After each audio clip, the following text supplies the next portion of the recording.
What's up, everyone? It's the Ghost from Ghost Corp YuGiOh here today, and today I'm here with... This is Rehan Saeed. I got second place at the first regional for both season with Carta Magica. Playing Lyrilusc TRI-BRIGADE. Oh, very nice, very nice. A different deck this time. No, not summoning Alistair this time. Decided to try something different. Yeah, because boat season introduced both Synchro and the boat Burst of Destiny cards. So I just want to try something new and sort of learn and explore with some of the newer decks. Alrighty. Did you have anyone you wanted to shout out before we get started today? Yes, 100%. So again, I want to shout out to my testing circle, composed of Robert Konowski, Vivek, Sebastian, and Joe, and Nigel, who all sort of helped me sort of practice this deck, introduce this deck to me. The Carta Magica Regional was the first time I was actually running this in a tournament, just to see what this deck can do. And so again, huge shout out to Carta Magica as well for hosting that first regional of the season. Shout out to my sponsors as well for providing me with some of these cards, DNKs and Red Dragon comics and card games in Ottawa, and for giving me this great map. And I guess shout out to everyone else within Ontario for the support and I guess all their support that they've given so far. So with that, I can dive into the main deck. Yep, go right ahead. I'm not going to do much talking. This is all you. So for anyone that's not familiar, these are the standard Lyrilusc cards. I can just fan them out.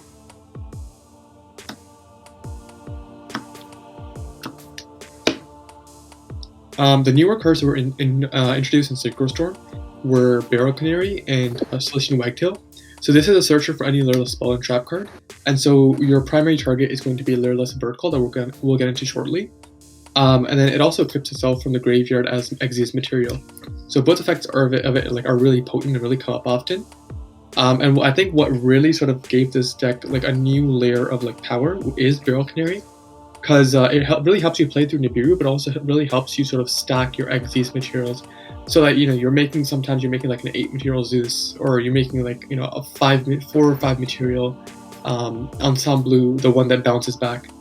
And the nice thing about these bird cards is that they sort of really function well with each other, and they really sort of gather resources really fast, almost sort of feeling kind of like Drytron.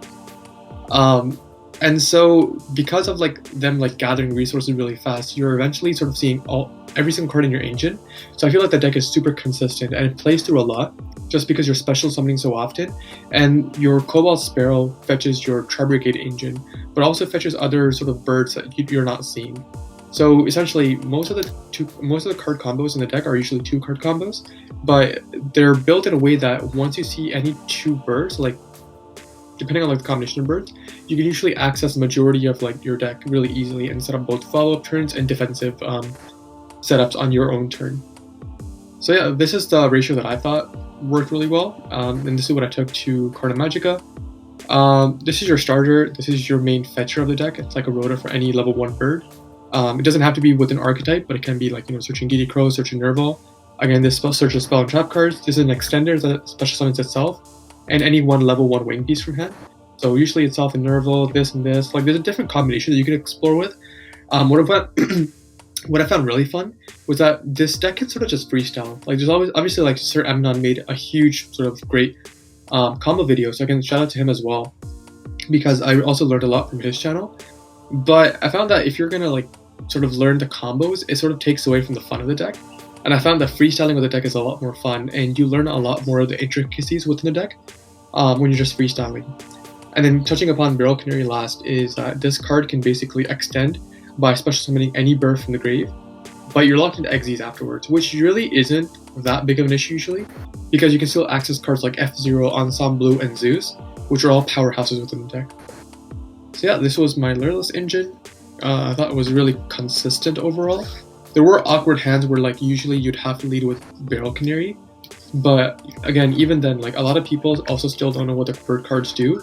So you can also just capitalize on that and make sort of weird combo routes that your opponent doesn't really know where you're heading. So that's a bird engine, and then sort of supplementing is the new card, Lyrilusc Bird Call. This is basically a Rhoda or a Foolish Burial for the deck, but it also has another effect, which is on the resolution of the add or dump, you can special summon a bird from your hand with a name different to the one that was sent or added. So it really sort of helps fix the deck not fix the deck, but it gives it another burst of power to really get a lot of bodies on board. And so sort of mitigating the fact that, Warbler doesn't work when you already have a body on board, because like with Lyrilusc Bird Call, you can add like Cobalt Sparrow, but then still special the Warbler and triggering its effect. So I think this really sort of made the deck, have a new edge. And so like I said, I was playing Lyrilusc TRI-BRIGADE, except it's more so bird heavy and less so on the TRI-BRIGADE engine. I was playing triple Fractal, double Nerval, 1 Karis, 1 Kit. I think Fractal, I guess, along with Tenki, so playing 4 copies of Fractal. It's one of the most integral pieces of the deck because it really allows you to pivot between the bird engine and the TRI-BRIGADE engine. Because what Fractal says is that Fractal sends any level 3 or lower Winged Beast, Beast Warrior, or Beast. I feel like people forget that, usually because you're sending like Kit or Nerval to add or whatnot. But you're also able to like set up your grave by sending like Sparrow or Celestian Wagtail and things like that to set up your bird plays.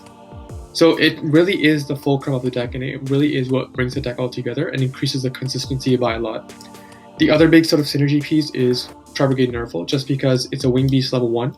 So you can search it with Cobalt Sparrow, you can search it with the Starling from the extra deck. And so there's a lot of different ways to like make use of the TRI-BRIGADE engine, specifically through Nerval, and what it allows you because of the consistency of being a level 1 Wing Beast.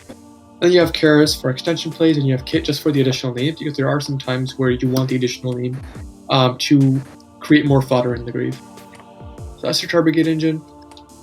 It's really small, really concise, but it still gives you another element and another layer of like to make plays through. And then some consistency cards: Foolish Burial, 1-for-1, Upstart. Sort of self-explanatory.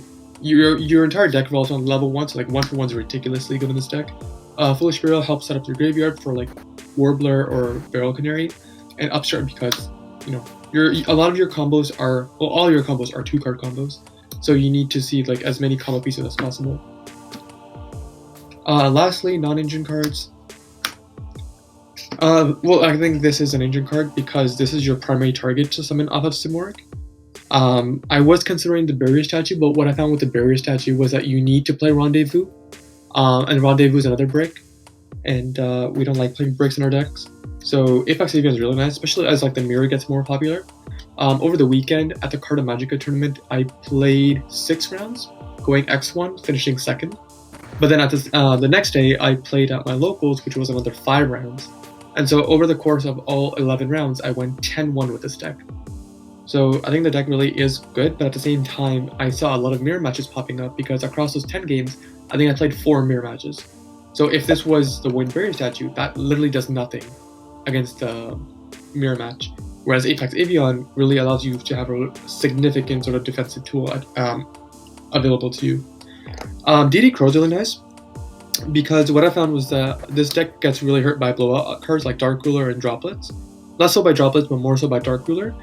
But within your combo, if you're able to access DD Crow, especially like in the mirror match, then it turns off Barrel Canary, which is a huge extender.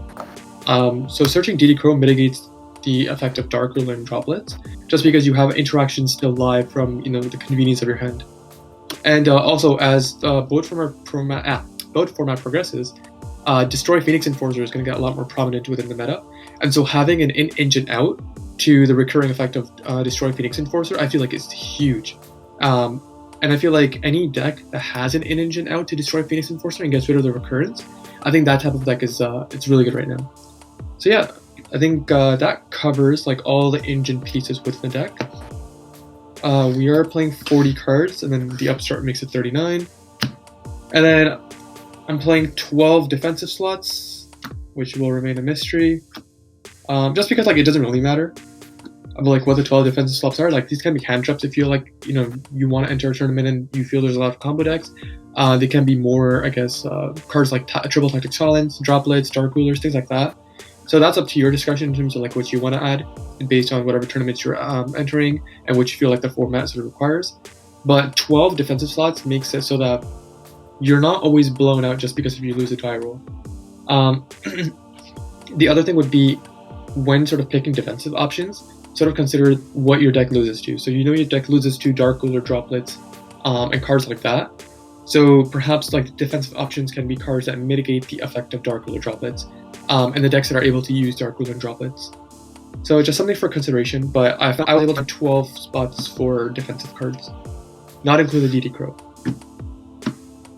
So yeah, that's a 40 card main deck. Going into the extra, we have the Simorgh, one of the fulcrum pieces of the deck, just because it gives you great targeting protection, but it also brings out Apex Avian. At the same time, if your opponent passes you back and the Apex Avian is still on the field, you win the game. Just because you're getting like guaranteed follow-up in Nerval, you're getting either your Bird Engine, and whatever you're summoning at the end of your opponent's turn is accruing a lot of advantage. Double Dragon Lords, it's a flex spot. Honestly, I haven't been making it a lot, but it's really good in terms of like making pushes and creating game shots. Appaloosa, another sort of flex spot. It's up to sort of testing still, and again, this entire deck is a work in progress still. But instead of like the Appaloosa, I'm considering like a second Omen, just because there are awkward combo lines where you want to start with the Omen, or like you're playing through Nib, you need the Omen, and then having a second Omen in the extra deck would be really valuable. Almirage, just because there are some awkward hands to where you need to normal summon a bird, link into Almirage, and then use one of the birds in hand to revive the bird from grave. So Almirage is needed for that. This is really crucial, just because there are some lines that require you to special summon from hand, like Warbler or Cobalt Sparrow, and then any one of your TRI-BRIGADE monster facilitating a Blossom, special summoning one of the birds from hand and starting their special summon effects that way. It's really crucial, and this has come up a lot. Triple Recital Turning. This is one of like this. You're always going into this, whether this be for the OTK game shot, or whether this be for your first turn setup, or whether this be just like to accrue more resources. Like this, there's so much for your deck. You're searching DD Crow, you're searching Bluebird, you're searching Nerval, like all off of like the Recital Sterling. And then eventually, once you're done with all your searching and stuff, you can just overlay into Utopic F0 and then Utopic F Future Draco Future, which is like your big sort of anti-Nibiru protection thing. And then your going second Zeus tool is primarily Assembled Nightingale, just because it can't be destroyed by battle or card effects and it can attack directly. So a lot of times I found myself making like a 6 material Zeus with guaranteed follow-up, just because one of the materials that you can stack under this is TRI-BRIGADE Nerval. So whether that be on your turn or your opponent's turn, you are getting guaranteed follow-up by still having a 6 material Zeus, but also having Nerval to facilitate TRI-BRIGADE combos. So that's really nice. And then going second, also depending on the hand and the board state, you can also just OTK your opponent if they have a monster with, I believe, 1,000 or 1,200 attack or more. Just because like whenever you attack with these monsters, with the Starlings, you don't get battle damage. So any damage that you would receive goes to your opponent. And then when you have Assembled Nightingale on the field, you can use its effect that whenever another Lyrilusc monster attacks or battles that turn, you don't take battle damage. Also, that monster cannot be destroyed by battle. So there are some nifty OTKs that can come up with 2 Starlings and this. And in the regional, I did it twice. Once was against a 4K Dragoon, and then once was against the mirror match, oddly enough.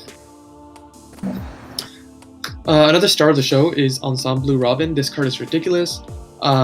Basically, you detach one. Whenever your opponent special summons a monster, you can detach one and bounce one of those monsters back.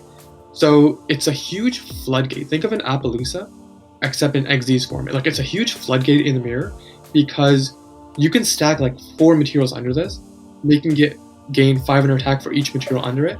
But then if you also have Barrel Canary under it, it gains another 20, and it gains another 200. So it becomes a 2200 XZs that cannot be targeted, oddly enough. Especially when if it's under Simorgh as well. And then once it leaves your position, because on any of your opponent's card effects, so even like a Maximus, you can add 1 Lyrilusc monster back from your graveyard. So this is a huge gatekeeper and floodgate in the mirror, just because they have to special summon, and this just like bounces everything back. So it's kind of ridiculous. It's really good, and it gives like, this deck a huge new layer of like protection. The F0 package, it's neat just because it like always forces the mirror, and sometimes like people just don't have answers to this. Like the only outs would be like banishing, bouncing, so anything that doesn't destroy by battle card effect. And then one of the effects that I keep forgetting is that when it negates, it's like a totally awesome, in that when it negates a monster effect, you get to take control of the monster, which is ridiculous. Like I negated a unicorn, and I took control of it, and then I just game shot my opponent on the pass back, which is absurd. And then Downward Magician, just because you need to like set up your Zeus plays in such a way that it doesn't have odd materials. So this comes up a lot. Sometimes I do want to play the second Zeus, just because there are again awkward situations where you have odd number of materials under Zeus, and so Zeus into another Zeus comes up, or perhaps like your one Zeus gets outed and you can have like a second Zeus. So overall, this is the extra deck. Not much I would change, but perhaps the Appaloosa. The Appaloosa is the only one that doesn't actually have a need, and I think if it would be anything, it would be like a second Omen. Lastly, the side deck, 1 red reboot, just because you're a combo deck and you can just make Zeus and clear all the trap cards. Triple Droll. Droll's good against the mirror, not going first, but going second, just because if you have Droll and Lockbird in the mirror going first, they can still Zeus you for your life, so it's not that great going first. Lightning Storm, because back row decks exist still, even though people I feel like are pivoting towards like the Heavenly Prison guy. For the time being, I feel like Lightning Storm's decent. And your biggest sort of counter to cards like Dark Moon and Droplets, Order and Featherstorm. This card's unfair, and I feel like this card just like makes this entire deck degenerate. I played a mirror match where my opponent set up F-Zero, Ensemble, and Apex Avion, and I was like, okay, whatever, yeah, that's fine. Like my hand was also like broken. Like I didn't have any going second cards, but like I was like, maybe I can just break through this with Engine. I activate Warbler and he flips Harpy's Featherstorm and I scoop it up. Like there's no, like it's ridiculous. Yeah. Like the only thing that counters this is like if you play Crossout, if the mirror becomes popular enough, you cross out your Harpy's Featherstorm, or you play Red Reboot. But like this card is degenerate. And then lastly, I played Gamma. I wasn't sure if people were gonna still be on Drytron early in this format, and I want to respect Drytron and perhaps like respect rogue decks as well, just because it's hard to tell people